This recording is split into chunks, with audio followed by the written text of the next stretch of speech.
자, 반갑습니다. 오늘 수업은 지난 시간에 이어서 각운동 하게 대해서 시작 들어갔거든요.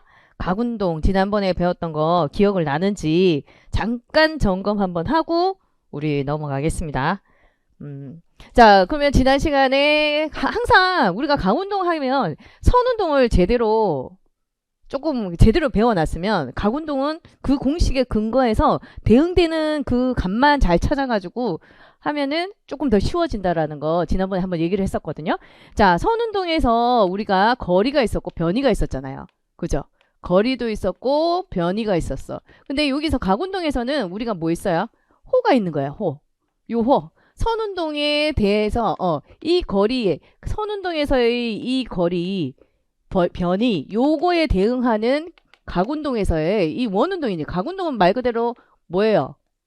원운동이잖아요. 원운동. 원운동이 기본이 되어야 되니까 원운동의 기본이 되는 요 길이에 해당되는 요게 호의 길이입니다. 이 호의 길이에 대응되는 요 각운동은 세타 각도. 이 각도가 몇 도가 정해지느냐에 따라서 이 호의 길이가 정해진다라는 거 기억해 주시면 돼요. 그래서 선운동에서 속도라고 하면은 각운동에는 뭐가 있다? 각속도가 있다. 각속도. 그리고 선운동에서의 뭐 가속도가 있다면 각운동에는 뭐가 있다? 각가속도가 있다. 각가속도가 있다. 그래서 우리가 각운동에서 이 세타를 표현하는 방법 크게 세 가지가 있다 했잖아요. 그죠? 첫 번째 방법 뭐 있댔어요? 몇 도 이렇게 나타내는 거. 그러면 여기에 90도, 180도 우리가 가장 잘 쓰는 뭐 요 기본적인 네 가지 주로 세 가지를 많이 쓰겠죠. 그래서 이런 식으로 각도로 표현하는 방법이 있고 이 세타를 그 다음에 또 뭐가 있어요? 회전수로 표현하는 방법이 있어요. 90도는 그러면은 1회전이 우리가 여기 360도가 1회전이죠. 1회전. 그럼 1회전의 반이 누구예요? 180도니까 얘는 2분의 1 회전이라고 얘기를 하겠죠. 자, 그러면 여기는 2분의 1에 2분의 1이니까 4분의 1 회전이라고 얘기해. 회전수로 단위를 맞추면 이렇게 얘는 4분의 3 회전이라고 얘기를 합니다. 근데 얘네들을 또 우리 주로 이제 가장 많이 쓰는 게 뭐였어요? 라디안이죠. 라디안을 많이 쓴다 했죠. 그래서 라디안을 많이 쓰는데 그 라디안에서 자, 그러면 여기서 이 라디안에서 360도는 뭘로 나타낸다? 2파이로 나타낸다. 그럼 180도는 뭐라고? 반이니까 파이. 그리고 그 사이 얘의 반이니까 얘는 2분의 1파이. 그리고 얘는 뭐예요? 4분의 여기 4분의 얘는 2분의 1 맞죠? 2분의 1파이 4분의 3파이. 그럼 얘가 다른데? 얘가 몇 회전이라고 해야 돼요? 4분의 3회전 맞죠? 4분의 3 회전 맞네? 근데 얘는 왜 2분의 1 회전? 얘가 회전이니까 2분의 3파이 4분의 3파이가 아니고 그래 뭐가 이상하더라. 2분의 3파이 이렇게 돼야 되겠죠? 이렇게 됩니다. 그래서 주로 많이 쓰는 게 우리가 시험에 문제에 나왔던 게 뭐예요? 요거죠 요거. 그래서 90도는 2분의 1파이 180도는 파이. 자, 270도는 잘 안 나올 것 같고 360도가 2파이라는 거. 한 바퀴 돌면 얘가 2파이구나. 각도로 나타내면 2파이로 나타낼 수 있구나 라고 생각해 주시면 돼요. 그리고 각 가속도라는 것은 뭐예요? 이 각 가속도가 뭐야? 이제 각속도 합니다. 이제 우리가 이제 각에 대해서 배웠으면 이제 각속도 볼까요? 각속도가 뭐였어요? 단위 시간당 움직이는 뭐였어요? 각도.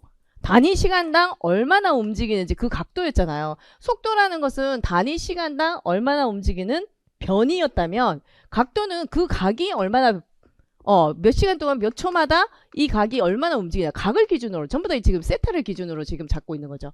각 가속도도 단위 시간당 움직이는 각속도의 변화량. 각속도의 변화량이죠.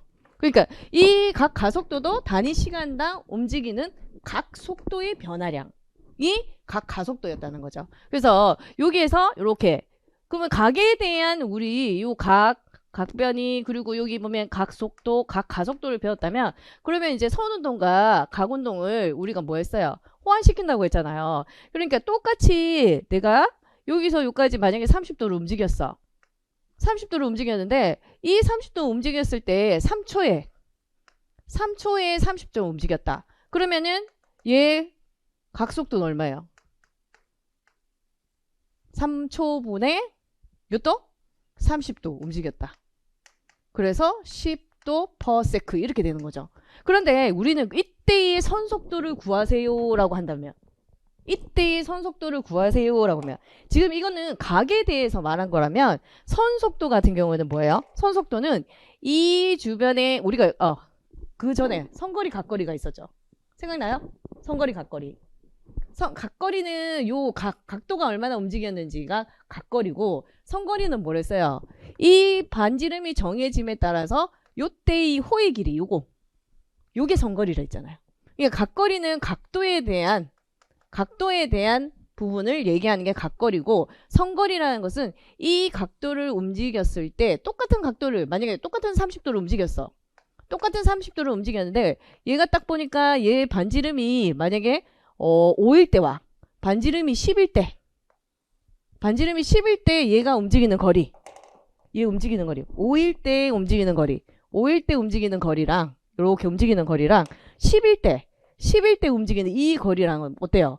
똑같은 각도 30도지만 거리가 다르죠. 이 거리를 우리는 무슨 거리라고 했다? 선거리라고 했습니다. 선거리. 이 선거리에 대해서 우리가 속도를 구하는 게 요 선속도예요. 선속도.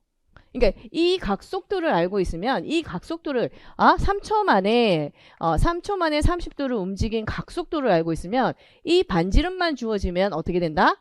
요 선속도가 얘가 구해진다는 거죠. 그래서 이 반지름을 곱해주면 누가 된다?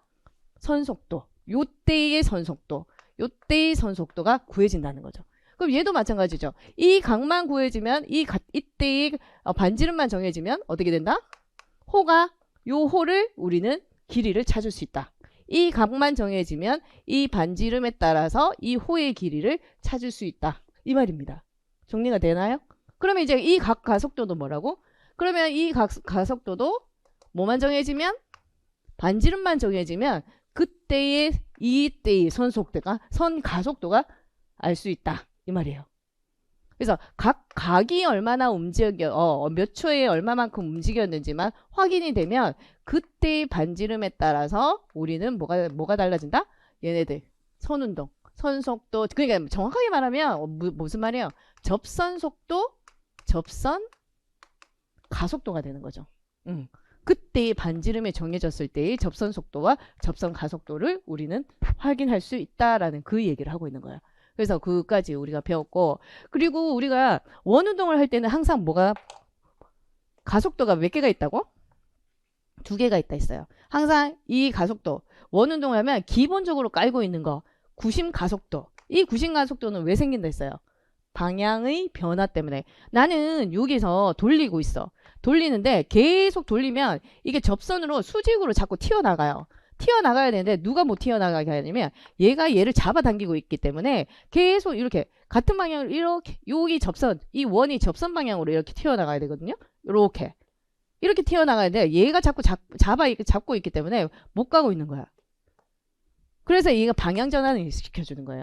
그래서 구심 가속도는 방향 전환을 위한 거고, 여기에 해당되는 이 접선 가속도는 크기 변화에 의한 가속도라는 거. 그래서 이 접선 가속도는 그대로 공식이 뭐라고? R 알파. 그래서 여기 반지름에다가 각 가속도를 붙이면 접선 가속도 여기에 해당되는 거 우리 배웠죠. 그래서 그때 왜 사람 이렇게 있고 이렇게 해가지고 쭉 이렇게 돌렸어. 해머를 돌릴 때 뭐라 했어요? 지금 이 상태에서는 구심 가속도는 존재하나 안 하나? 한다 안 한다? 돌아가고 있어요. 돌아가고 있을 때 이 상태에서는 구심 가속도가 존재한다. 존재한다. 근데 이때는 접선 가속도는 존재하지 않는다. 속도는 같은데 속도는 같기 존재하지만 가속도는 존재하지 않는다. 근데 이렇게 나는 속도를 더 땡기고 싶어. 이 해머를 더 빨리 땡기고 싶다면 얘를 어떻게 한댔어요? 앞으로 땡기댔잖아. 이렇게 땡기면 자 이렇게 된다. 구심 가속도 이렇게 작용하고 여기에 무슨 가속도가 생긴다? 접선 가속도가 생기는 거야. 가속도가 생기는 접선 속도 가속도가 생기는 거죠. 가속도가 생기면서 여기에 속도가 더 빨라진다. 그리고 여기 이쪽으로 당기면 어떻게 된다?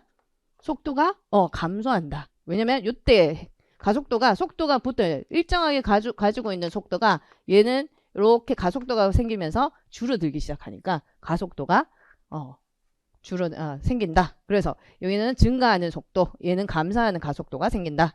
이렇게 기억나시는지 모르겠네요. 그래서 이때에 해당되는 요 힘이 구심 가속도랑 뭐랑 접선 가속도랑 구심 가속도랑 접선 가속도랑 이렇게 합력에 의해서 우리가 요렇게 당길 수도 있고 요렇게 당길 수도 있었다라는 거 기억하시면 되겠습니다. 그때 그러면 우리 구심 가속도 구하는 구하는 식이 뭐였어요? 공식이 구심 가속도. 접선 가속도는 우리가 알고 있으니까 이제 구심 가속도 구하는 식이 뭐였어요?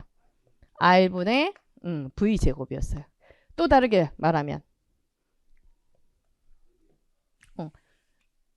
각속도를 붙이면 R 똑같이 반지름이 분자에도 가고 분모에도 갈 수 있다 했잖아요. R 오메가의 제곱. 각속도로 표현하면 R 오메가의 제곱이에요. 왜냐면 여기다가 V에다가 얘를 집어넣어 보면 돼요. 요 V를 여기. 요거 한번 지금 R분의 자 V 제곱 대신에 누구를 집어넣어요? R 오메가를 집어넣어 보면 돼요. 그러면 이게 전체의 제곱이니까 그러면 얘 두 개 이렇게 되겠죠. 그럼 얘 하나 사라지고 어떻게 된다? R 오메가의 제곱 이렇게 되는 거예요. 요 공식을 여기다 집어넣으면 돼요. 그리고 또 R 오메가는 또 누구랑 똑같다 했어요? V랑 똑같으니까 여기 R 오메가에다가 V 하나 붙여서 여기 오메가 하나 남죠? 그럼 요렇게 요 공식을 활용해 가지고 하면 요렇게 공식을 다 요거 하나만 외우면 얘 다 집어넣으면 얘도 만들 수 있고 얘도 만들 수 있고 이렇게 된다고 했어요. 그러면 우리 그때 자 이제 여기서 나오는 것도 뭐 있어요? 그 스케이트 아니라 스케이트 이렇게 탈 때라든지 이거 할 때 구심력이 누구보다 커야 된다? 구심력과 마찰력이 있었죠. 구심력과 마찰력 최대의 정지 마찰력이 있었는데 자 이때 우리 구심력 작용할 때 이때 보통 이렇게 해머가 있으면은 이 끈이 무슨 역할을 한다 했어요? 구심력 작용을 한다 했잖아요. 그것을 돌려줄 수 있는 이 스케이트 탈 때는 누가 해준다 했어요? 마찰력이 끈 역할을 해준다고 했어요. 그러면 항상 이때 미끄러지지 않으려면 누가 더 커야 된다 했어요? 마찰력이 더 커야 돼. 최대 마찰력이 더 커요. 그러면 구심력 구하는 공식이 뭐였어요? 여기 R분의 뭐가 있고 V제곱인데 자 여기라고 했으니까 우리가 F는 MA죠. 그럼 얘가 A죠. A. 그러면은 우리의 뭘 곱하면 돼요? M. 그러면 구심력 공식이 되고 마찰력 구하는 공식이 뭐였어요? 마찰력 구해요. 마찰 개수 곱하기 누구? 수직 항력이었어요. 그럼 마찰 개수에 해당되는 게 누구였어요? 탄젠트 세타. 이건 선운동학에서 또 이거 배웠었잖아요. 이거 여기 이렇게 해가지고 이 책이 역학책이 있었어요.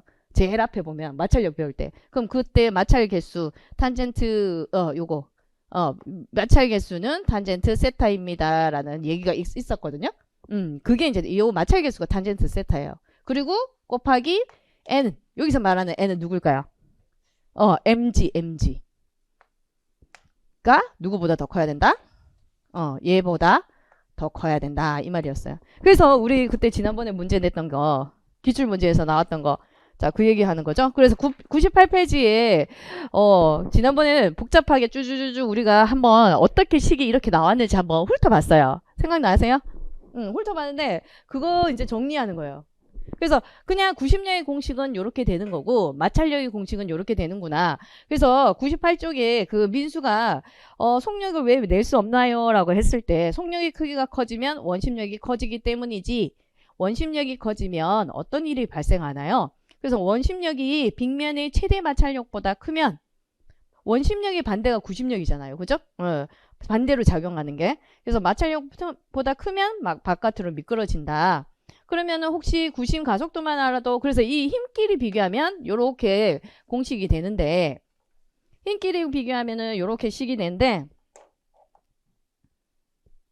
여기 R분의 V 제곱해서 요 식이 이렇게 이루어지겠죠. 첫 번째 지금 민수하고 선생님이 대답하는 건 이거였어요. 원심력은 마찰력보다 작다. 마찰력이 더 커야 된다.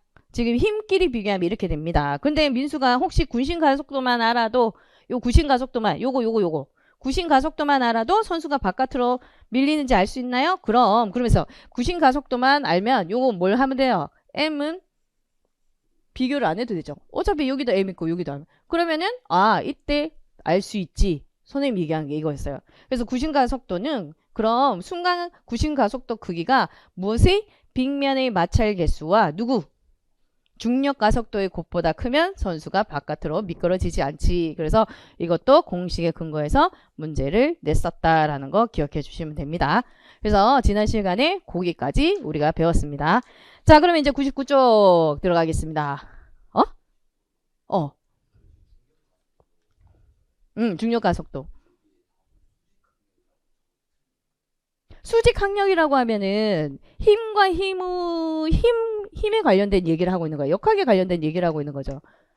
그래서 여기 안에 들어가면은 얘는 힘이 돼버리는 거고, 우리는 지금 구심 가속도만 알아도 풀 수 있나요? 라고 물었기 때문에 구심 가속도를 계산을 하려면 이 질량이 지금 재했다라는 소리죠. 그래서 이 구심력의 공식은 요건데, 구심력은 F 이꼬르 MA잖아요. 그래서 이 A가 구심 가속도 얘가 A잖아요. 근데 MA인데 근데 여기서는 나 운동학 구심 가속도만 알아도 풀 수 있나요? 물었기 때문에 그러면 나 질량은 빼고 계산하겠다. 빼고 얘기할 수 있나요? 물었기 때문에 그럼 얘도 질량을 빼는 게 좋죠. 여기서 수직 항력이라는 자체는 힘과 관련된 얘기이기 때문에 말 그대로 항력이잖아요. 힘이기 때문에 그래서 M은 빼는 게 낫다라는 거죠. 구체적인 거. 그럼 여기도 아마 M이 들어가 있었겠죠. 만약에 이런 상태에서면 수직 항력이라고 말할 수 있겠죠. 구심력은 그러면 마찰 개수와 수직 항력을 물을 수도 있는데, 근데 이 상태에서는 구심력만 알아도 할 수 있을까요? 했으니까 M은 제하고 M은 똑같으니까 M을 빼고 나머지 가지고 우리 얘기해보자. 그 얘기를 하고 있어요. 그래서 약간 뉘앙스가 조금 다를 수는 있어요. 자, 그러면 이제 드디어 99쪽 들어가겠습니다. 자, 99쪽에 보면은 토크라는 단어가 이제 나옵니다. 본격적으로. 토크. 자, 토크라는 건, 자, 우리가 선운동에서 뭐에 대응한다? 힘에 대응하는 값이에요. 토크라는 것은. 자, 토크는 한번 볼까요? 힘의 모멘트라고도 하는데, 한번 읽어볼게요. 축을 중심으로 회전할 수 있는 강체에 힘을 주면, 자, 그 강체는 축을 중심으로 회전한다. 자, 회전하려고 하면 힘이 필요한데 이렇게 회전시킬 수 있는 힘의 효과. 여기서 중요한 건 힘의 효과예요. 토크는 힘의 효과. 그 힘을 이루어서 축을 중심으로 이루어졌을 때 그 힘에 의해서 돌아가는 효과를 우리는 토크라고 합니다. 예, 그러니까 쉽게 말하자면 이게 뭐 선이 이렇게 있다. 선이 시소가 이렇게 있다. 시소를 할까? 시소가 이렇게 있는데 그럼 내가 이 회전축이 여기 있잖아요. 회전축이 여기 있으면 회전축을 중심으로 이렇게 움직여주면 회전이 되지 않잖아. 그런데 똑같은 힘을 여기서 똑같은 힘을 10N 주고 여기에 10N 줬어. 그러면 10N 주면 얘는 직선 운동을 할 것이고 맞죠? 근데 여기에 힘을 주면 어떻게 된다? 회전 운동을 하겠죠. 그래서 이 10N이 회전을 할 수 있는 여기서는 축에서 떨어져 있으면 그 축에서 떨어진 만큼의 회전 효과를 발휘하는 거. 그게 바로 토크라고 합니다. 토크라는 것은 힘은 작용하는데 그 힘에 의해서 회전이 어떻게 되느냐가 우리는 토크라고 얘기를 하는 거예요. 토크. 그래서 축을 중심으로 회전할 수 있는 강체에 힘을 줍니다. 근데 그 강체는 축을 중심으로 회전을 한다. 첫 번째 줄. 근데 회전하려면 또 우리는 뭐가 필요해요? 힘이 필요하죠. 근데 힘이 필요한데 이렇게 회전시킬 수 있는 힘을 우리는 토크라고 합니다. 효과. 요렇게 돌아가는 이 자체를 우리는 토크라고 얘기하는 거예요. 예, 딱 뭐 토크라고 말하기에 조금 애매한데 이 자체, 돌아가는 이 효과, 요 효과를 우리는 토크라는 개념을 쓴다라는 겁니다. 처음에 좀 이해하기가 좀 어려운데 회전 효과. 힘을 줘야지. 당연히 회전을 하려면 힘이 있어야 된다. 힘이 있어야 되는데 똑같은 힘이 있어야 똑같은 힘을 준다고 해서 여기서 10N의 힘을 주는 것과 여기서 10N의 힘을 주는 것과는 이 회전되는데 회전력이 달라요. 회전력이 달라요. 그래서 똑같은 힘을 줄 때 여기서 10N 똑같은 FF 힘을 줘. 근데 얘는 회전은 시키진 않을 거고 회전 축을 관통하니까 얘는 직선 운동을 할 거고 얘 똑같은 힘이지만 효과는 어떻다? 다르다. 그런 얘기를 하고 있습니다. 그래서 여기 세 번째 줄 보면 힘은 무엇을 만들고 힘을 주면 가속도 만들겠죠. 근데 힘에 의한 토크는 뭘 만든다? 각 가속도를 만듭니다. 각 가속도. 그래서 힘이라는 것은 가속도를 만들고 뉘앙스가 비슷해요. 힘에 의한 토크는 그러니까 토크에 해당되는 각 운동에서의 토크는 힘 역할을 한다. 그래서 각 가속도를 만들어준다. 그럼 시소를 보면 몸무게뿐만 아니라 축으로부터 떨어진 거리에 의해서 시소가 회전하는 방향이 결정된다라고 했어요. 자, 한번 시소 볼까요? 시소를 보면 몸무게뿐만 아니라 축으로부터 떨어진 거리에 의해서 시소가 회전하는 방향이 결정된다. 그래서 우리가 시소 예전에 막 탔을 때 어땠어요? 어떤 친구가 나보다 몸집이 더 커. 그래서 앉아 있어.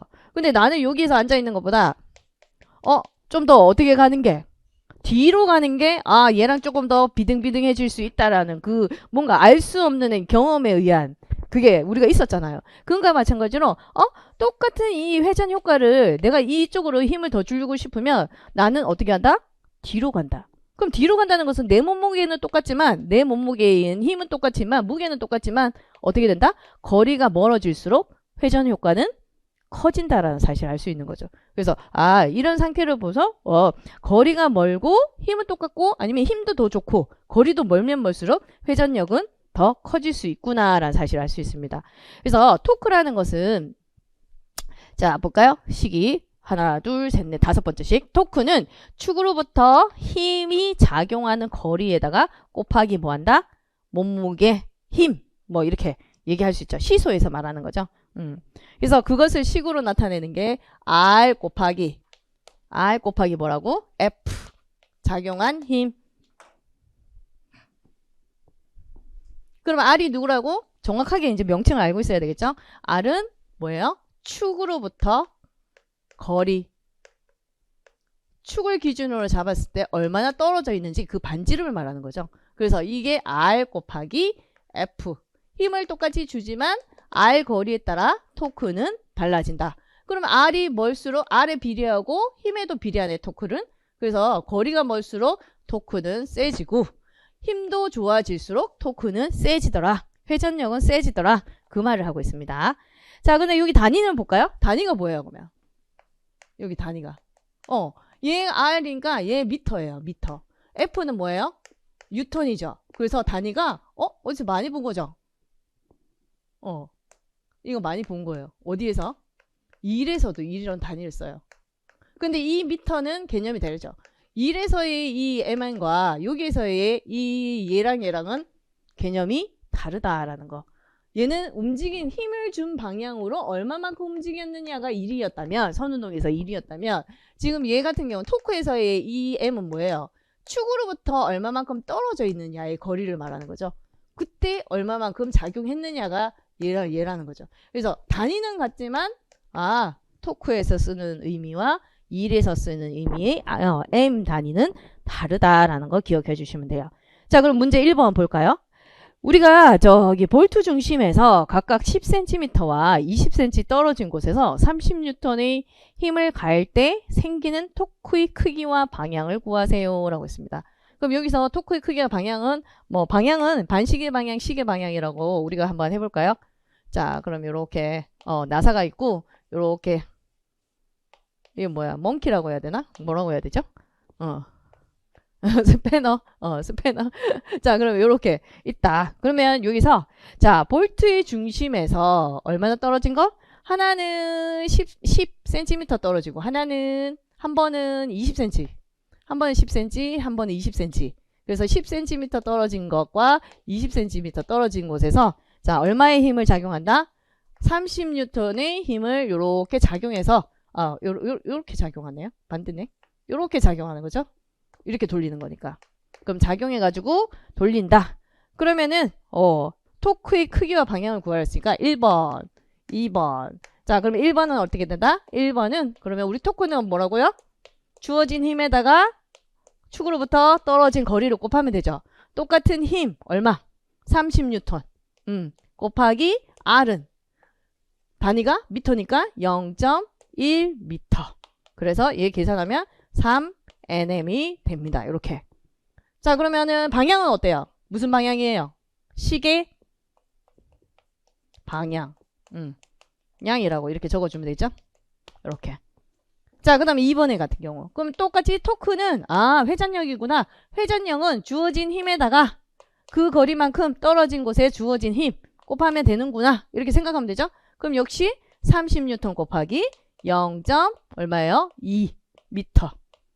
자, 그러면 계산하면 얼마예요? 6nm. 역시 방향은 시계 방향입니다. 방향으로 이렇게 회전을 하는구나 라고 이렇게 적을 수 있겠죠. 이런 식으로 이제 표현하는 거예요. 그래서 토크라는 것은 힘은 주어져야지 회전력이 생기는데 중심 축에다가 힘을 주는 게 아니고 어디다가 힘을 준다? 축에서 얼마만큼 떨어져 있는지 그 거리에 맞춰서 힘을 준다라는 거 기억해 주시면 됩니다. 자, 그럼 99쪽 중간에 볼까요? 그래서 이렇게 토크의 힘이 가장 잘 적용되어 있는 게 뭐예요? 시소죠, 시소. 그래서 지뢰의 원리인데 여기 볼까요? 지뢰가 이렇게 있어요. 지뢰가 있는데 지렛대의 원리라고 해서 옆에 뭐 있어요? 받침점. 그리고 또 뭐가 있어요? 힘점. 그리고 또 작용점. 항상 지뢰에는 받침점, 힘점, 작용점이 있습니다. 그래서 지뢰에는 3종, 1종, 2종, 3종이 있죠? 자, 그래서 첫 번째 요렇게 지금 그림을 딱 보면 여기에 받침점이 있고 그 다음에 물체가 이렇게 놓여져 있으니까 작용하는 작용점이 있을 것이고 그리고 힘을 주는 거죠. 이렇게 물체가 내려가는데 나는 물체를 이만큼 올리고 싶어. 끌어올리고 싶어. 그러면 나는 여기다가 손가락에 힘을 줘가지고 힘을 아래로 주겠죠. 자, 얘도 지금 물체의 무게가 있으니까 물체가 작용하니까 이렇게 조금 더 이쪽으로 갈까요? 이렇게 물체 W라고 할까요? 물체 무게 W라고. 자, 얘는 힘을 이렇게 주겠죠. 자, 그러면 볼까요? 자, 지렛대에서 받침점은 회전 중심으로 작용하는 지뢰의 받침 부분이고 힘점은 말 그대로 우리가 직접 지뢰에 힘을 주는 부분, 작용점은 지뢰에 의해서 힘을 받는 부분. 자, 그럼 동그라미 1번 봅시다. 자, 물체의 무게가 W인 물체를 놓고 받침점으로부터 A만큼 떨어진 다른 쪽에 F의 힘을 가해보는 겁니다. F의 힘을 가해봅니다. 그러면은 자, 여기 F의 W만큼 거리가 얼마만큼 된다? 여기에서 요만큼 떨어진 이 떨어진 부분이 여기에서 B만큼 떨어졌어. 그럼 여기서는 요까지 작용하는 지점이 A만큼 거리가 떨어졌다고 봅니다. 그러면 이때 얘가 요렇게 B만큼 떨어진 부분이 이 물체가 있으면 요렇게 밑으로 내려갈 거 아니에요. 근데 나는 평행을 맞추고 싶어. 그럼 평행을 맞추고 싶으면 나도 힘을 요렇게 방향을 주겠죠. 그러면 이때 작용하는 토크를 한번 구해볼까요? 물체가 작용하는 토크. 자, 물체가 작용하는 토크는 자, 뭐 곱하기 뭐예요? F 곱하기 뭐예요? F 곱하기 R이니까 그럼 여기에서 F에 해당되는 게 누구? W 곱하기 R은 얼마예요? B 이거죠.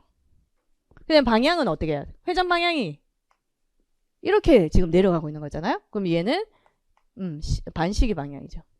반시계 방향. 자, 근데 얘는 지금 손은 볼까요? 손이 작용하는 토크. 손 토크를 볼까요? 그러면 얘도 F 곱하기 R인데 그럼 이때 작용하는 힘은 누구? 그냥 요거 힘 F 곱하기 R은 누구? A 요거죠. 그럼 얘는 방향이 뭐예요? 시계 방향이에요. 시계 방향. 얘는 이쪽 방향으로 돌려야 되는 거예요. 얘는 이쪽 방향으로 돌아가고 있는 거고 얘는 이쪽 방향으로 돌아가고 있는 거예요. 그 얘기를 지금 이렇게 얘기하고 있는 거예요. 그래서 동그라미 2번 보면 자, 물체의 무게가 W와 가한 힘 F는 지뢰에 대한 토크로 작용하다가 3번 지뢰가 세타만큼 회전하여 정지를 했다면 토크의 평행이 이루어져 있다. 세타만큼 움직였다가 다시 평행이 이루어졌다. 이때의 힘은 지뢰와 수직하게 작용하므로 다음과 같이 나타낼 수 있다. 이렇게 쭉 내려서 지뢰 요 지뢰와 이렇게 수직되는 힘, 요 수직되는 힘 이때 작용하므로 다음 정지했다면 다음과 나타낼 수 있다. 그래서 물체의 무게에 의한 토크가 WB 요거 토크 그죠? 시계 반대 방향. 자, 내가 가한 힘 F 곱하기 A가 시계 방향입니다. 그래서 토크의 평행이 이루어지려면 얘네들을 는으로 고치면 돼. 는으로.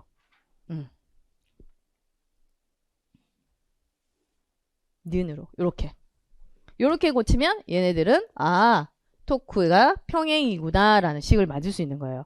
그 얘기를 그냥 일단 여기다가 일단 설명을 해 놓은 겁니다. 그래서 100페이지에 보면은 여기 100페이지에 대한 공식이 이렇게 있는데 WB는 얘랑 곱하면 얘랑 곱한 값과 같으면 평행이 된다. 그 얘기입니다. 그래서 여기에서 내가 물체에 해준 일, 내가 물체에 이렇게 못 내려가게 만들어줬다. 그러면은 물체는 내가 해준 일에 대해서 영향을 받는 거죠. 물체가 나로부터 받는 일 뭐 이렇게 얘기를 하는데 그 얘기를 하고 있습니다. 그래서 여기에서 거리가 A가 B보다 더 멀어진다. 더 커지면 커질수록 어떻게 된다? 거리가 조절하면 F는 W보다 작게 되어서 작은 힘으로도 들어올릴 수 있습니다. 이게 무슨 말이냐면요. 자 보세요. 이제 여기서 이제 우리가 힘의 원리에 대해서 배우는 건데 힘의 원리에 대해서 얘랑 지금 W랑 B랑 곱하고 그쵸? 그 다음에 여기서는 A랑 뭐랑 곱했어요? F랑 곱했죠. 근데 요거랑 곱한 값이 어떻다 했어요? 같다 했어요. 그러면 여기서 만약에 A 길이 우리가 지금 W와 F W 자체의 값은 변화시킬 수 없잖아요. 근데 A를 나는 이왕이면 얘 물건을 작은 힘으로 얘를 들어올리고 싶어. 지금 가만히 놔두면 얘가 당연히 이렇게 내려올 거 아니에요. 근데 나는 작은 힘으로 들어올리고 싶어. 그러면 우리가 움직일 수 있는 게 뭐예요? 조절할 수 있는 게 거리를 조절할 수 있는 거잖아. 그럼 얘가 작은 힘으로 더 작게 나는 만들려고 싶어. 그럼 얘를 어떻게 한다? 더 키우면 되는 거야. 지금 우리가 여기 지금 요렇게 시소가 있으면 이 시소가 일종 지뢰에 해당이 되는데 좀 이따 지뢰에 대해서 또 배울 거거든요. 지뢰에 해당되는데 보통 우리가 이 도구를 활용하는 이유가 일의 원리에서 지금 일에 대한 얘기거든요. 일의 원리에서 도구를 이용하는 이유가 힘을 적게 들이든지 내가 뭔가가 이익이 있어야 되는 거야. 그래서 여기에서 힘을 줄이는 대신 얘는 뭐가 손해보는 거예요? 거리가 손해보는 거예요. 거리를 크게 하면 힘은 줄일 수 있고 만약에 힘을 크게 하면은 거리를 줄여도 얘를 들어올릴 수 있는 거잖아요. 그냥 자유자재로 움직일 수 있는 거죠. 그 얘기를 하고 있는 거예요. 그래서 그것 때문에 우리가 지금 지뢰에 대해서 배우는 거라고 보시면 됩니다. 그래서 그 얘기를 하고 있습니다. 그래서 작은 힘으로도 거리를 크게 하면 얘를 들어올 수 있어요. 그 얘기를 하는 거죠. 그래서 표 위에 보면 이동거리 손해가 힘의 이득이므로 힘과 이동거리 즉 바로 일의 개념으로 설명이 가능하다. 그래서 지뢰를 사용하면 힘에서는 이득을 보지만 일의 양은 동일합니다. 일의 원리라고 한다. 그래서 끌어올리는 일 양은 나는 이 일을 하고 싶어. 이 일을 하고 싶은데 이걸 어떻게 자유자재로 내가 얼마만큼 힘을 들여서 거리를 어떻게 해서 똑같은 일을 하느냐. 이제 그게 이제 관건이라는 거죠. 그 얘기를 하고 있는 거예요. 그래서 여기 이제 지뢰가 생기는 거야. 지뢰가. 1종 지뢰가 있고 2종 지뢰가 있고 3종 지뢰가 있어. 자, 얘네들은 어떤 차이가 있어요? 어떤 차이가 있는지. 자, 볼까요? 자, 우리가 여기 보니까 뭐 했어요? 지렛대 원리에서 총 3가지가 있었죠. 받침점, 작용점, 그리고 내가 진짜 힘을 주는 힘점. 이 3가지가 있었는데 이 3가지 위치에 따라서 얘 이름이 달라집니다. 그래서 우리가 시소가 가장 기본적인 뭐라고? 일종 지뢰예요. 그럼 시소 한번 볼까요? 시소는 받침점이 어디 있어요? 항상 받침점을 기준으로 잡아봅시다. 중간에 있어요. 시소는 중간에 있어요. 받침점이 요 세모가 받침점이 중간에 있다고 보면 중간에 있고 힘점이 여기 있든지 아니면 작용점이 여기 있든지 아니면 받침점이 여기 있고 작용점이 여기 있든지 힘점이 여기 있든지 상관없죠. 받침점은 그냥 가운데 있는 거야. 일종질에는 받침점이 가운데 있어요. 받침점. 근데 이종질에는 볼까요? 받침점. 2종과 3종질에는 받침점이 무조건 끝에 있어요. 이쪽 끝에 가도 상관없죠. 이쪽 끝에도 상관없죠. 무조건 끝에 있어요. 이 세 개를 나란히 두면 무조건 이쪽 끝에 가든지 제일 앞에 가든지 해야 되겠죠. 끝에 있어요. 대신 끝에 있는데 자 끝에 있는데 이종질행 같은 경우에는 자 힘을 작게 들이려면 길이가 어떻게 된다? 길어진다 했어요. 그래서 이종질행은 힘의 이득이에요. 힘의 이득이에요. 그래서 이종질행 같은 경우에는 여기 이 받침점에서 거리가 힘이 더 어떻게 된다? 멀어진다. 거리에서는 힘이 더 멀어지고 여기가 작용점이 되는 거예요. 그래서 여기 뭔가 받침점을 기준으로 항상 거리를 계산하거든요. 작용점 이렇게. 그래서 힘 F 곱하기 A 그리고 얘는 뭐예요? W 곱하기 B 이렇게 되는 거예요. 그래서 얘 곱하기 얘랑 곱한 값이 얘랑 곱한 값과 어떻게 해야 된다? 같아야 된다 이 말이에요. 여기도 얘랑 곱한 값이 얘랑 곱한 값과 같아지려면 어떻게 해야 되냐 그 말이거든요. 그래서 얘랑 곱한 값이 얘랑 값. 그러면 힘에서는 거리가 멀어지면 작은 힘으로 들어올릴 수 있댔잖아요. 그러니까 작은 힘으로 거리를 조금 더 손해 보더라도 나는 작은 힘으로 들어올리겠다. 그래서 힘은 이득 이렇게 되는 거예요. 그래서 얘랑 곱한 값, 얘랑 곱한 값이 쌤쌤이 되려면 이렇게 계산을 해주는 거예요. 그래서 이렇게 거꾸로 계산하면 또 얘는 뭐야? 작용점이 여기 가 있을 것이고 힘점이 무조건 제일 멀리 가 있어야 돼. 왜? 거리는 손해 보니까. 근데 이제 삼종질해 같은 경우는 어때요? 삼종질해는 오히려 힘이 많이 들어요. 힘이 많이 들려면 어디에 가? 힘이 작용점에서 어디에 축에서 어떻게 해야 돼요? 이 작용점이 축이니까 축에서 가까워야 돼. 가까워서 힘을 더 많이 들이고 거리는 손해, 거리는 이익이지 대신. 그래서 여기서는 뭐라고? 작용점이 멀어요. 더 멀어요. 그래서 이 작용에는 요 W 곱하기 B가 얘 곱하기 A보다 얘가 같아지려면 얘는 크기가 얘는 작고 얘는 크고 이렇게 되는 거죠. 그런 원리를 가지고 있는 거예요. 근데 얘는 일종질행 같은 경우는 조금 애매한 게 힘과 작용점이 이렇게 돼 있잖아요. 근데 축이 이렇게 가 있느냐 여기에 가 있느냐 아니면 가운데 가 있느냐 아니면 이렇게 가 있느냐에 따라서 달라져요. 상대적이에요. 얘네들은 상대적이에요. 상대적으로 이 축과 얘 거리가 당연히 어떻게 돼 있어요. 이렇게 다르니까 얘랑 곱한 값이 얘랑 곱한 값과 같아져야 되니까 그래서 얘는 상대적으로 얘도 될 수 있고 얘도 될 수 있는 거야. 무슨 말인지 알겠어요? 그래서 얘랑 곱한 값 그 가장 기본적인 요거 WB 곱하기 FA가 얘가 지금 요 힘이 F고 얘가 작용점이 W였으니까 얘 B 곱하기 A 얘도 F 곱하기 A 얘 W 곱하기 B 요렇게 B가 얘 같은 경우에는 또 어떻게 되겠어요? 얘가 F 얘는 작은 힘으로 얘는 똑같은 힘으로 얘는 뭐야? 큰 힘으로 위치에 따라 이 길이가 달라지죠. 길이가 달라지니까 이해가요? 그래서 일종질에는 상대적으로 이 축과 얘 작용하는 게 어떻게 되느냐에 따라서 얘는 일종질에 될 수 있고 이종질에 될 수 있고 삼종질에도 될 수 있는 거예요. 아니면 힘이 평행이 될 수 있어요. 똑같은 위치에 될 수 있어요. 그래서 일종질에는 상대적인 거다. 그런데 이종질에는 위치에 따라서 위치가 축이 가운데 있으면 일종질에다 라고 이름을 붙여주는 거예요. 이종질에는 뭐가 이득이다? 힘이 이득이에요. 힘이 이득이라는 것은 힘을 작은 힘으로 똑같은 일을 할 수 있다. 근데 거리라든지 속력이라든지 속도라든지 이런 데서는 손해를 본다. 이런 말이죠. 그 다음에 삼종질에는 힘은 손해야. 큰 힘을 들여야 돼. 큰 힘을 들여. 대신 거리라든지 속도는 이득을 받을 수 있다. 이 말이에요. 이게 이제 1종, 2종, 3종 지뢰의 특징입니다. 자, 그래서 여기 보면은 특징에 보면 받침 있죠? 그래서 그 위치가 받침점을 축이라고 생각하는 게 저 훨씬 편할 거예요. 그래서 작용점, 1종 지뢰는 받침점이 중간에 가 있다. 근데 2종 지뢰 같은 경우는 힘점에서 받침점이 가장 멀어야 된다. 왜냐면 거리는 손해보지만 힘은 이득을 보기 때문에.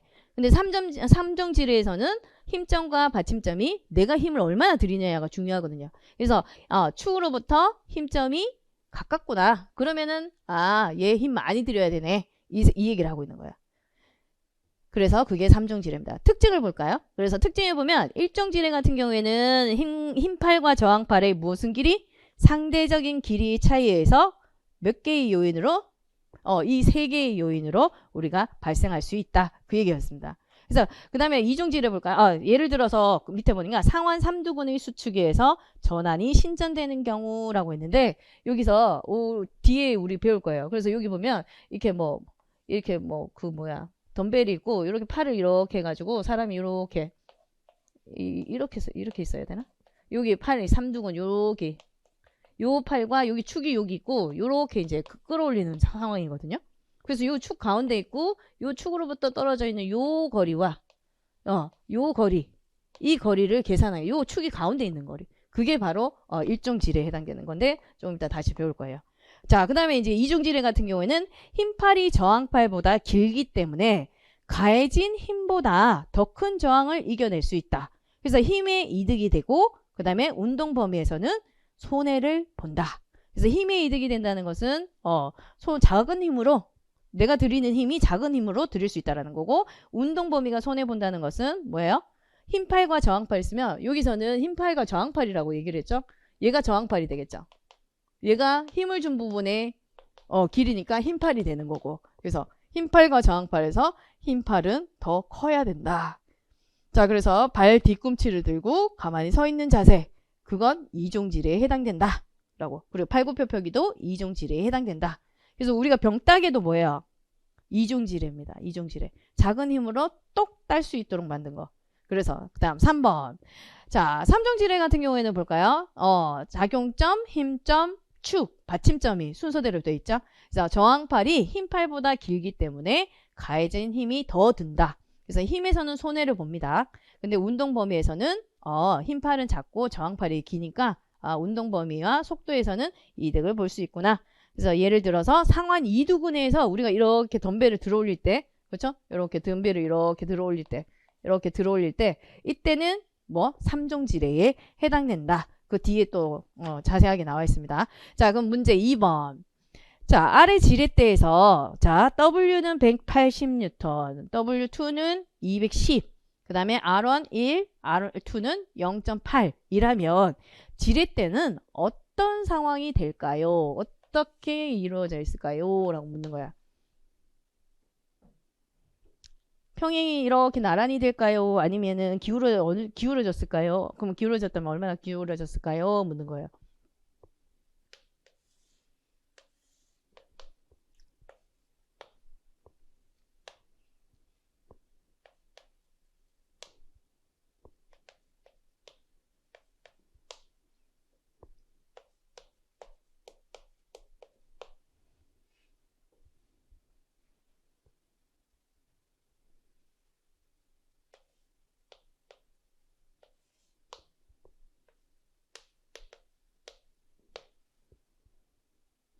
토크의 크기와 방향을 함께 설명하세요 라고 했네요. 자, 그러면 봅시다. 그러면 일단은 우리가 이쪽에 있는 토크를 한번 구해봅시다. 이쪽에 있는 토크는 이쪽 방향으로 움직일 거고 얘는 이렇게 움직이겠죠. 맞죠? 그러면 이쪽 방향으로 움직일 때의 토크 자, 구해보면 얘는 180 미터 곱하기 1m 얼마나 떨어져 있는지 회전력이죠. 그러면 얘 계산하면 180 nm 인데 어떻게 작용한다? 이 방향으로 시계 반대 방향으로 작용하고 있는 거고 자 얘는 그러면 토크 구하면 얼마예요? 210 뉴턴 곱하기 얼마? 0.8m죠. 자, 0.8m. 그러면은 얘 계산하면 얼마예요? 소수 0 하나 적어주고, 그러면 8 적어주고, 2, 8이 16. 그러면 이 소수점 한자니까 168 nm이죠. 이렇게 되겠죠. 맞나요? 아니야? 내가 잘못했어? 어? 이번 설마 곱셈 잘못한 거야? 자, 그러면 얘는 이쪽 방향으로 정해준 거고 얘는 이쪽 방향이 정해준 거야. 그러면 부호가 얘네들은 달라요. 달라요. 그러면 얘네들 가면 생각해보면 이제 토크의 합력을 구해봅시다. 합해서 합력을 구해보면, 자, 그러면 우리가 어느 방향을 플러스로 잡을까? 식의 반대 방향을 플러스로 잡고 얘를 마이너스로 잡을까요? 그러면 이것도 이제 방향이 있으니까, 토크도 방향이 있어요. 그러면은 얘를 플러스로 잡으면 180N 빼기 얘 마이너스니까 마이너스 붙여져 있죠. 얘랑 얘랑 방향이 다르다라는 걸 의미하고 있는 거죠. 그럼 얘는 168 nm. 그럼 계산하면 얼마예요? 80에서 얼마 뺀다? 68. 그러면은 60 먼저 빼면은 20. 그 다음 8 빼면 12. 12 nm이야. 그러면 지금 얘는 부호가 뭐예요? 플러스죠. 그러면 얘는 결과적으로 어떻게 된다? 누가 더 센 거야? 얘가 더 세니까 약간 이런 식으로 기울어지게 되는 거야. 이렇게 지금 기울어져 있다는 거겠죠. 토크가 약간 이제 이렇게 둘 다 쌤 하고 얘가 더 힘이 남아있네. 아, 그럼 얘가 평행이 이렇게 나란히 되는 게 아니고 약간 이 상태로 기울어져 있는 상태로 멈춰 있겠구나 라는 생각을 하고 있는 거예요. 그 얘기를 하고 있는 거죠. 됐나요? 자, 그러면 우리 백쪽 자 볼까요? 밑에 지렛대의 원리에 대한 설명으로 틀린 것은 이랬습니다. 자, 힘점, 축, 그리고 작용점. 힘점 폴스, 축은 악시스라고 하나요? 자, 그 다음에 작용점은 레지스턴스라고 하네요. 우리 레지스탕스라는 말, 그 저항자, 뭐 반항하는 사람, 이런 사람을 그런 식으로 얘기하는 거예요. 자, 작용점. 그래서 R이라고 이렇게 표현을 하네요. 자, 그럼 1번. 지면에서 수직으로 발꿈치를 들고 서기는 인체의 이중 지렛대 원리이다 라고 했어요. 자, 그게 어디가 있냐면 배기 쪽에 보면 돼요. 배기 쪽에 한번 볼까요? 배기 쪽에 중간에 그림 보면 이게 사람이 지금 여기 뭐야, 덤벨을 들고, 덤벨인가요? 역도를 들고 있는 건가? 그럼 들고 있는데, 자, 이 역도를 들고 있는 이 사람이 발꿈치를 딱 지금 들고 있잖아요. 그 사람이 이렇게 지금 들고 있을 때 이 몸무게가 바로 누구라고? 내 몸무게가 저항점이에요. 저항점입니다. 그리고 지금 현재 이 상태에서 있는데 지금 발 뒤꿈치를 들고 있고 축이 어디가 있어요? 저항점의 앞에, 발꿈치 앞에 들어가 있는 거죠. 그럼 축이 여기 앞에 있는 거예요. 근데 힘은 또 어디로 주고 있어요? 발 뒤꿈치에 있는 부분에서 힘을 주고 있는 거예요.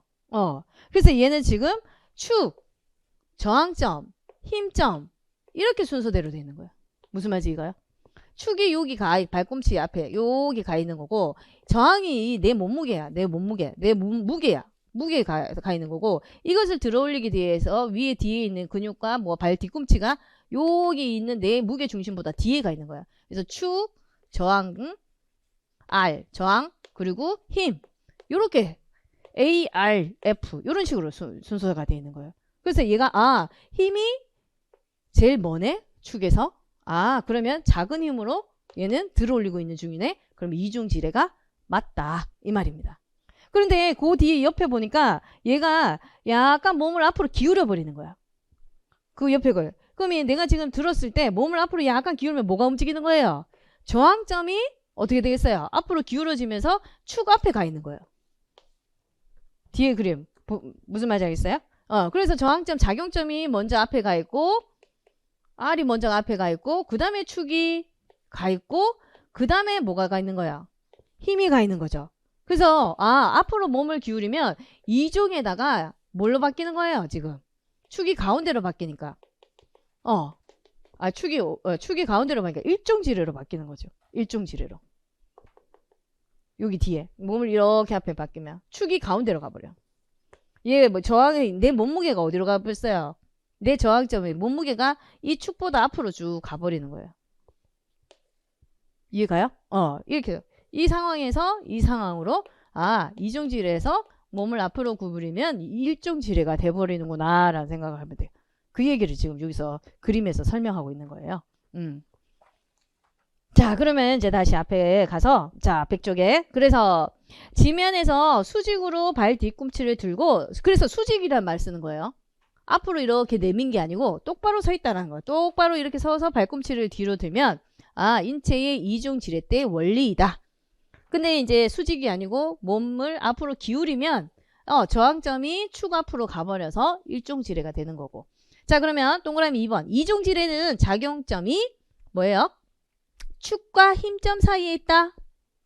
맞나요? 이중지뢰는 작용점이 축과 뭐 사이에? 힘 사이에 작용점이 있다. 맞죠? 그래서 2번에 맞고. 3번. 삼중지뢰는 축이 일단 무조건 2중과 3중은 축은 무조건 끝에 가 있는 거죠. 축이 힘점과 작용점 사이에 있다? 아니죠. 축이 가운데 있는 건 누구로 했어? 일중지뢰밖에 없죠. 일중지뢰. 그래서 3번이 틀렸습니다. 자, 시소의 구조는 축이 힘점과 작용점 사이에 있는 일중지렛대 원리이다. 그렇죠? 이건 맞죠? 이렇게 된다라는 거 기억해 주시면 됩니다. 자, 그러면 자, 또 한번 조금만 더 하고 쉴게요. 자, 그럼 102쪽에 보겠습니다. 그러면 여기 아까 제 1중지뢰에 해당되는 거 쳐볼까요?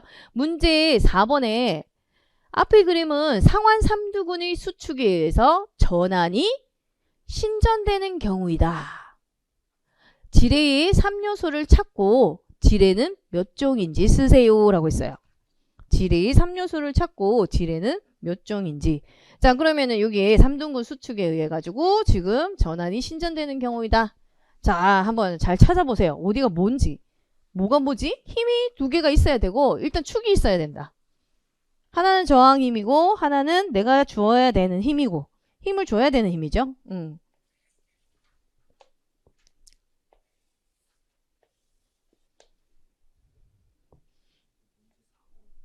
문제 4번. 자, 페이지 102쪽입니다. 페이지 102쪽. 문제 4번. 자, 그럼 볼까요?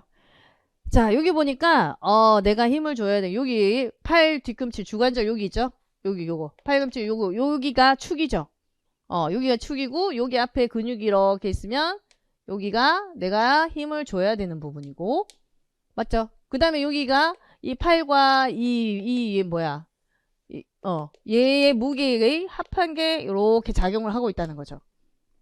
그래서 나는 이걸 이렇게 올려야 된다는 거잖아. 그러면 얘는 순서가 어떻게 돼 있는 거세요? 여기가 축이니까, 얘가 축이니까 A 가운데 있고, 얘가 지금 뭐예요? 힘을 줘야 되는 부분 F. 그리고 얘가 저항이니까 R 이렇게 순서대로 이렇게 돼 있겠죠. 그러면 얘는 지금 축이 어디가 있다? 가운데가 있어. 그러면 얘는 무슨 지뢰? 몇 종 지뢰예요? 일종 지뢰에 해당되는. 일종 지뢰에 해당되는 거죠. 그래서 여기서 쭉 봤을 때 힘이 작용한 요 축에서 거리가 요거예요. 얘는 요 거리, 요 거리. 그리고 얘에서 저항의 거리는 얼마야?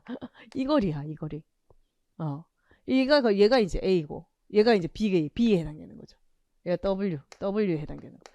아, 그럼 얘는 지금, 어때요, 지금 얘랑.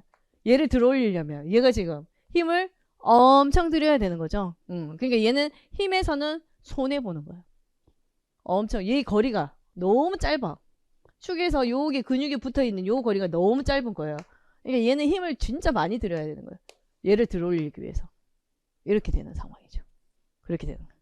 그래서 힘점은, 자, 지뢰 찾아라고 했으니까 힘점 얘는 뭐라고 써요? 뭐라고 쓰냐면 여기 이름이 뭐라면 상완 삼두근 원위가 착점인 지점.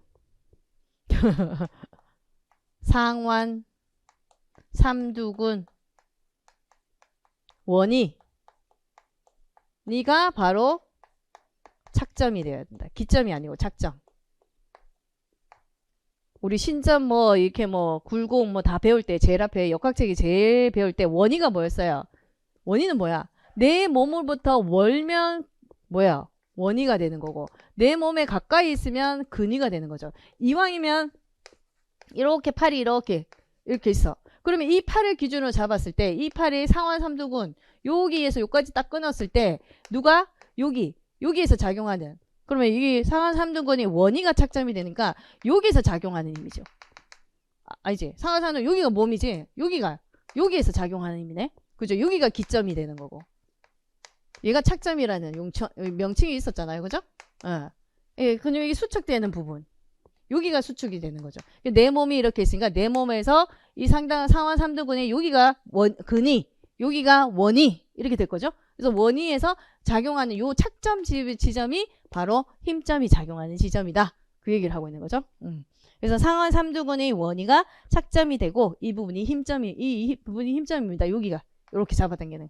그리고 축은 팔꿈치 뭐라고? 주관절, 관절이라고 얘기하면 되고, 저항점은 뭐예요? 전완과 이걸 뭐라고 해야 돼? 덤벨이라 해야 돼요? 뭐라고 얘기해야 돼요? 덤벨의 무게의 중심, 무게 중심, 뭐 이런 식으로 얘기를 해야 되겠죠. 자, 그렇게 이제 얘기를 해주는 게 맞겠죠. 자, 그러면 2번 덤벨을 위로 들어 올리기 위해서 상완 삼두근이 발휘해야 하는 힘은 얼마 이상인가 라고 했어요. 그 옆에 조그맣게 숫자가 적혀져 있어요. 계산 한번 해보세요 라는 말인데, 그럼 여기서 조그만 숫자들이, 자, 어떻게 적혀져 있는지 볼까요? 자, 여기 보니까 내가 발휘해야 되는 힘은 얼마인가라는 거야. 얘가 발휘해야 되는 힘 F, 얘를 찾아야 되는 거죠. 근데 여기서 여기까지, 요 주관절, 여기서 팔꿈치 관절에서 여기서 떨어진 요 거리가 1이라고 써있어. 맞나요? 1이라고 써있고, 여기서 이 덤벨까지의 거리를 10이라고 적혀져 있고, 이 덤벨의 이 무게가 10입니다. 10. 그러면 얘랑 곱한 값이 누구랑 곱한 값과 같아야 돼? 얘랑 곱한 값과 같아야 되는 거죠. 지리의 원리에 의해서. 그래서 1 곱하기 F한 값이 누구랑? 얘랑 못해도 얘를 들어올리려면 이것을 이겨내야 되니까. 그러니까 얘는 지금 F가 얼마예요? 100은 이상은 줘야지 어떻게 된다? 들어올릴 수 있다는 거지. 지금 이 상태는 이걸 유지하기 위해서는 뭐가 필요한 거야? 그러면 100이 필요한 거죠. 근데 이게 들어올리기 위해서는 100보다 큰 힘이 있어야 된다는 거죠. 그래서 발휘해야 되면 얼마 이상이 돼야 되냐? 지금 이 상태가 딱 100이야. 얘 지금 이렇게 유지. 100보다 안 되면 어떻게 됐어요? 이렇게 내려가는 거야. 그죠? 그러니까 100보다 이상이 돼야지 이렇게 올라갈 수 있다는 거니까 100 이상은 못해도 줘야 된다. 그 얘기를 하고 있습니다. 자, 그러면 102 쪽에 그 밑에 두 번째 그림은 했으니까, 그러면 가만히 서 있을 때는 뭐예요? 일종질에 해당되는 거고, 축이 제일 앞에 있고, 이종질에 해당되는 거죠. 이종질에 해당되는 거죠. 작용점, 그 다음에 힘점이 팔 뒤꿈치에 가 있으니까 이렇게. 근데 B에서 몸을 앞으로 기울이면 저항점이 어떻게 돼요? 내 몸무게가 앞으로 가면서 내 몸을 들어올리기 위해서 내가 힘을 줘야 되는 부분이 달라지니까 축이 가운데 가서 B가 일종지뢰다. 그래서 가운데는 이종지뢰, B는 일종지뢰다 라는 얘기하고 있는 거죠. 자, 그 다음에 이제 밑에 이제 팔을 들어올릴 때 덤벨, 자, 3종지뢰로서의 상완 이두근의 컬입니다. 자, 여기 보니까 팔도 어떻게 돼 있어요? 내가 덤벨을 들어올리기 위해서는 구조가 어떻게 돼 있는지 잘 보셔야 돼요. 아주 작은